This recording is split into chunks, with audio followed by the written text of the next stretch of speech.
পশ্চিমবাংলা রাজ্য রাজনীতিতে 2026 বিধানসভা নির্বাচনে আইএসএফ, কংগ্রেস এবং বামফ্রন্টদের ভিতরে কি সত্যি জোট হবে? আজকের একটা জিনিস আপনাদের বলে রাখা ভালো, দীর্ঘদিন ধরে শূন্যে থাকা বামফ্রন্ট তারা চাইছে তাদের পুরাতন জায়গা ফেরত পেতে। সেই সাথে সাথে দীর্ঘদিনের প্রাক্তন দল কংগ্রেস তারাও তাদের অস্তিত্ব ভুলে যেভাবে দিনের পর দিন শূন্য থেকে মহাশূন্যে যাচ্ছে সেই জায়গা থেকে ফেরত আসার চেষ্টা করছে।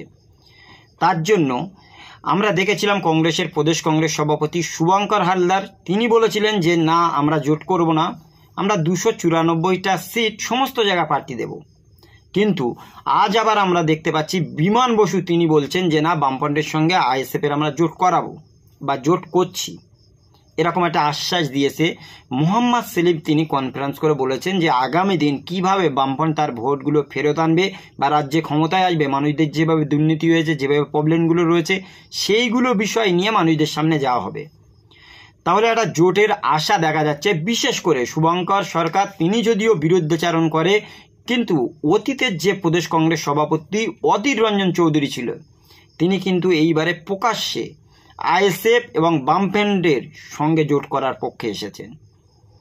অধীর রঞ্জন চৌধুরী বলতে যাচ্ছেন গনিখান গনি চৌধুরীর জায়গা মালদা এবং মুর্শিদাবাদ সংখ্যালঘু অধ্যুষিত এলাকা, এই জায়গাতে কংগ্রেসের গড় বলা হতো। পশ্চিমবাংলা সব থেকে বেশি দিন কংগ্রেস যদি রাজত্ব করে মালদা এবং মুর্শিদাবাদে, কিন্তু সেই মালদা এবং মুর্শিদাবাদে আজকে তৃণমূল কংগ্রেস দায়িত্বে রয়েছে। দায়িত্বে থাকার পরে যেভাবে তাদের উপরে বঞ্চনা করা হয়েছে, সেখানকার তরাই নদীর পদ্মা ভাঙন হয়ে যাচ্ছে, তারপরেও রাজ্য সরকার বা কেন্দ্র সরকার কেউ গিয়ে দেখছে না।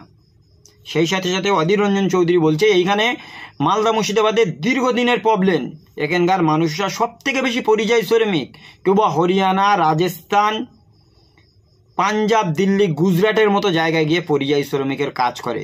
আমরা চাইছি এইখানে একটা শিল্প আসুক, এই অঞ্চলের মানুষরা সেই শিল্পতে কাজ করুক, সে জিনিসটাও করতে পারছে না রাজ্য সরকার।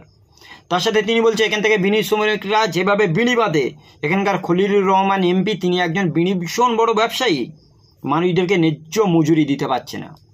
এতগুলো প্রবলেম নিয়ে অধীর রঞ্জন চৌধুরী নিজে ময়দানে নেমেছে। নামার পর তিনি প্রকাশ্যে বলছেন যে না, এবারে বামফ্রন্ট, সিপিআইএম, কংগ্রেস, ডিওয়াইএফআই, আরএসপি বা মিম সমস্ত রাজনৈতিক দলকে একত্রিত করে প্রধান মুখ হিসেবে অধীর রঞ্জন চৌধুরী থেকে 26শে বিধানসভা নির্বাচনে জোট করবে। সত্যি কি বামফ্রন্টের যে সমস্ত তরুণ তুর্কিরা নতুন করে রাজনৈতিক ময়দানে নেমেছে, তারা কি ফেরত আনতে পারবে তাদের জায়গা? কংগ্রেস যেভাবে শূন্য চলে যাচ্ছে, তারা কি মহাশূন্য যাবে, নাকি নতুন করে আবার তারা মালদা মুর্শিদাবাদ থেকে শুরু করে বিস্তীর্ণ জায়গায় ক্ষমতায় আসবে? দুটো তিনটে পয়েন্ট আপনাদের মাঝে বলা উচিত। দীর্ঘদিন সংখ্যালঘুরা এই রাজ্যের সরকার গঠন করেছে, তারা যেদিকে ভোট দিয়েছে বিরোধী দল সেইভাবেই ভোট পেয়েছে। দীর্ঘদিন সংখ্যালঘু ভোট কিন্তু এককাট্টাভাবে তৃণমূল কংগ্রেসের দিকে গেছে বলে তারা সরকার করতে পেরেছে।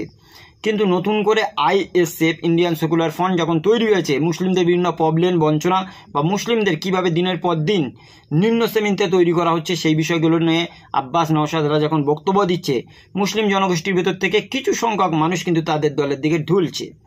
সেইগুলোকে কাজে লাগানোর চেষ্টায় মালদা মুর্শিদাবাদ মতো অধ্যুষিত এলাকা, সেই সাথে সাথে উত্তর দিনাজপুর, দক্ষিণ দিনাজপুরের মতো জায়গায়, যে জায়গাগুলো অধিকাংশ মিমের ভীষণ একটা ভক্ত রয়েছে, আসাদুদ্দিন ওয়াইসির ভালোবাসার মানুষ রয়েছে, সেইগুলোকে কাজে লাগিয়ে আগামী দিন অধীর রঞ্জন চৌধুরী, মোহাম্মদ সেলিম বা নওশাদ সিদ্দিকী তারা কি পারবে ভালো রকম একটা মার্জিন নিয়ে ভোটে জয়লাভ করতে, বা ভালো রকম একটা নিজেদের শূন্য থেকে আস্তে আস্তে ভালো একটা জায়গাতে নিয়ে আসতে?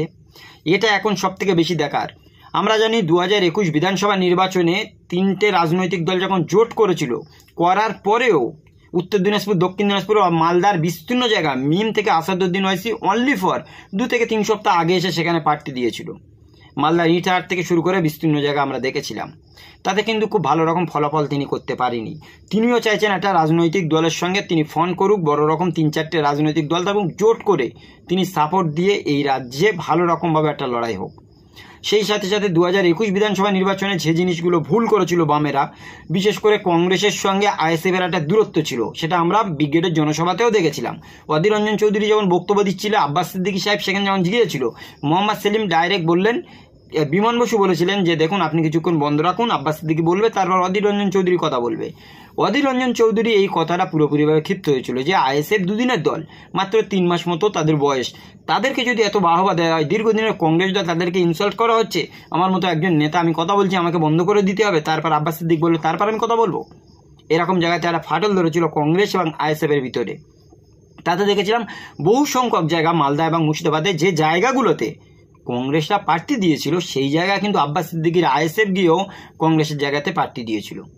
সুতরাং দ্বিধাদ্বন্দ্বের ভিতরে বিভিন্ন মুসলিম কমিউনিটির বা অন্য কমিউনিটির মানুষরা পড়েছিল যে কাকে ভোট দেবো। এরা নিজেরাই যেহেতু সংগঠন করেছে, সংযুক্ত মোর্চা হয়েছে, তারপরে একে অপরের বিরুদ্ধে যখন প্রার্থী দেয়, তখন মানুষরা দ্বিধাদ্বন্দ্বে থেকে পুরোপুরিভাবে বিজেপির বিরুদ্ধে গিয়ে তৃণমূল কংগ্রেসকে বেছে নিয়েছিল।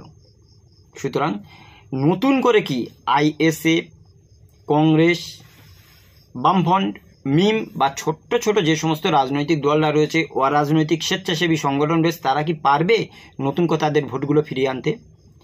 সত্যি কি পারবে নতুন নতুন মুখ যারা রয়েছে তাদেরকে ভোটে না নামিয়ে, যাদেরকে ফেস ভ্যালু ভালো রয়েছে, ভালো জায়গা তাদেরকে দাঁড় করিয়ে ভোটগুলোকে তাদের জয়লাভ করিয়ে দেওয়ার? আজকের বামফ্রন্টের ভিতরে বড় বড় নেতা রয়েছে, বিমান বসু থেকে শুরু করে মোহাম্মদ সেলিম, সুজন চক্রবর্তী, শতরূপ ঘোষ, দীপশিতা ধর, মীনাক্ষী মুখার্জি, সায়ন বন্দ্যোপাধ্যায়, প্রতীকুর রহমান, সৃজন ভট্টাচার্য, এগুলো মার্কামারা বামফ্রন্টের নাম করা লোক। ছোট বাচ্চা থেকে বয়স্ক সবাই চেনে এদের। তাহলে এদেরকে দিয়ে ভালো ভালো জায়গায় যদি প্রার্থী দেওয়া যায়, তাহলে তো অবশ্যই জিততে পারে। এমন কিছু জায়গায় আমরা দেখেছি বিধায়কের পদ যারা ভালো ফেমাস, তাদেরকে সেই জায়গা পাঠানো হয়, তারা হেরে যায় দিন শেষে। কিন্তু নর্মালি যাদের নাম নেই ভালো বা এলাকায় প্রভাব নেই, তৃণমূল কংগ্রেস বা বিজেপি থেকে দাঁড় করানো হয়েছে, সেই জায়গায় যদি এই সমস্ত হেভিওয়েট প্রার্থী বামফ্রন্টের দেওয়া যায়, তারা কিন্তু দিন শেষে বার হয়ে যেতে পারে। সেই সাথে সাথে আপনারা দেখুন আইএসএফ, এক্ষুনি তাদের একটা ভালোই জনগণ বা প্রভাব রয়েছে, কিন্তু এই আইএসএফের প্রধান মুখ আব্বাস সিদ্দিক, নওশাদ সিদ্দিকী ছাড়া আর তেমন কেউ নেই। অন্য অন্য ফেস ভ্যালু খুব ভালোভাবে তৈরি করতে পারেনি। তাদেরকে যদি রাজনৈতিকভাবে ময়দানে লড়াই করায় বা বিভিন্ন জায়গায় প্রার্থী দিয়ে দেয়, দিন শেষে সংখ্যালঘু ভোট কতটা কাটতে পারবে তারা? কিন্তু আব্বাস, নওশাদ তারা যদি তাদের বাড়ির লোকেদের সঙ্গে আলোচনা করে, পর্যালোচনা করে, তাদের বাড়িতে বহু সংখ্যক পীরজাদারা রয়েছে, বহু সংখ্যক অরাজনৈতিক স্বেচ্ছাসেবী সংগঠনের নেতা লিডার রয়েছে, যারা চাইছে যে রাজনৈতিকভাবে মুসলিমদের বিভিন্ন কিছু পাইয়ে দিতে, সেই সমস্ত পীরজাদা, সেই সমস্ত অরাজনৈতিক স্বেচ্ছাসেবী সংগঠনের নেতা লিডারদের সঙ্গে আলোচনা করতে পারে, বসতে পারে, তাদেরকে নিয়ে আসতে পারে আইএসএফের দলে, আনার পর তাদেরকে টিকিট দিতে পারে। আমি নাম করেই বলতে পারি, পীরজাদা তোয়া সিদ্দিকী সাহেব দীর্ঘদিন ধরে তৃণমূল কংগ্রেসের মুখপাত্র হয়ে থাকার পরেও এখন কিন্তু তৃণমূল কংগ্রেসের বিরুদ্ধে চারণ করছে, বিভিন্ন রকম কথা বলছে। সেই জায়গায় তোয়া সিদ্দিকী কাজে লাগানো যেতে পারে। সেই জায়গায় মেহরাব সিদ্দিকী, সাপির সিদ্দিকী, ইসাহাক সিদ্দিকী, ইব্রাহিম সিদ্দিকী, এদেরকে তো ময়দানে এনে ফিল্ডে, রাজনৈতিক ময়দানে দাঁড় করানো যেতে পারে। কারণ এরা প্রতিদিন প্রতিনিয়ত যেভাবে শাসকের বিরুদ্ধে কথা বলছে, এদের একটা ভালো ফেস ভ্যালু রয়েছে। মাথায় টুপি, মুখে দাড়ি, ফুরফুরা শরীফের পীরজাদা এরকম একটা নাম রয়েছে। সেই জায়গা প্রতিদিন প্রতিনিয়ত যেভাবে মিডিয়া বাইট দিচ্ছে, আমার মনে হয় এদেরকে যদি ভোটে দাঁড় করানো যায়, ভালো রকম একটা ফেস পাবে। সেই সাথে সাথে অরাজনৈতিক বিভিন্ন স্বেচ্ছাসেবী সংগঠনের নেতা লিডার রয়েছে, যারা চাইছে রাজনৈতিকভাবে লড়াই করতে। ডিএনপির ইমতিয়াজ আহমেদ মোল্লা, এসডিপিআর হাকিকুল ইসলাম মোল্লা, সারা বাংলা সংখ্যালঘু যুব ফেডারেশনের কামরুজ্জামান সাহেব, তারা তো চাইছে রাজনৈতিকভাবে একটা সিট দিক। তাহলে আব্বাস সিদ্দিকীকে সর্বপ্রথম এদের সঙ্গে আলোচনা পর্যালোচনা তো করতে হবে, এদেরকে ডাকতে হবে, চিঠি দিতে হবে, বসতে হবে। কিন্তু দিন শেষে আব্বাস এবং নওশাদ দুজনে যদি মনে করে আমরা আইএসএফের সর্বসর্বা, আমরা যা বলবো তাই শুনবে, তাহলে মানুষ কিভাবে প্রার্থীর ভোট দেবে? 2021 বিধানসভাতে আপনি দেখুন কুতুবুদ্দিন ফাতি হাড়োয়া থেকে দাঁড়িয়েছিল। সেই হাড়োয়া থেকে কে তাকে চেনে? তার বাড়ির লোকেরা তাকে ভোট দেবে না। কিসের জন্য তাকে ভোট দেবে? বাইজিদ আমিন, বসিরহাট দরবারের একজন পীরজাদা, সত্যি কি তার সেই প্রভাব আছে? তার নিজের বাড়ির লোক তার বিরোধিতা করেছিল। সাদ আমিন, আমি জানি তার চাচাতো ভাই তার বিরুদ্ধে গিয়ে বিভিন্ন রকম কথা বলেছিল। তাহলে তার বাড়ির লোক যেহেতু বিরুদ্ধাচরণ করছে, তাহলে বাইজিদ আমিন কটা ভোট পাবে? দিন শেষে এই না যে আমাদের সংগঠন করে, আমাদের আইএসএফের বহুত বড় লিডার, এই জন্য পার্টি দাঁড় করিয়ে দিচ্ছে, ভোট পাবে না ওরমভাবে। ভোট পেতে গেলে পপুলারিটি চাই, ভালো ফেস ভ্যালু চাই, সাহসিকতা চাই, গুছিয়ে কথা বলতে হবে, মানুষদের জন্য উপকার করতে হবে, দিন শেষে ভালো কিছু কাজ করতে হবে, তারপর তো তাকে মানুষ ভোট দেবে।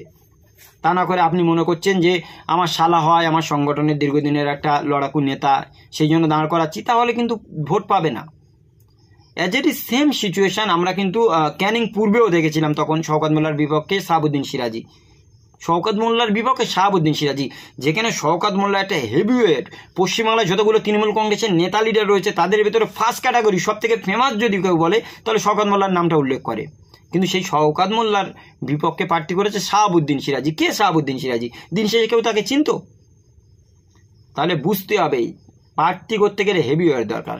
আজকের নওশাদ সিদ্দিকী যে ভাঙড় থেকে জয়লাভ করেছে, সেই ভাঙড়ের একবার বলুন তো, যে জায়গাতে তৃণমূল কংগ্রেস প্রার্থী না পাওয়ার জন্য বা গোষ্ঠীদ্বন্দ্বে আরাবুল ইসলাম কাইজার কাউকে না প্রার্থী দিয়ে ডক্টর রেজাউল ইসলামকে দিয়েছিল।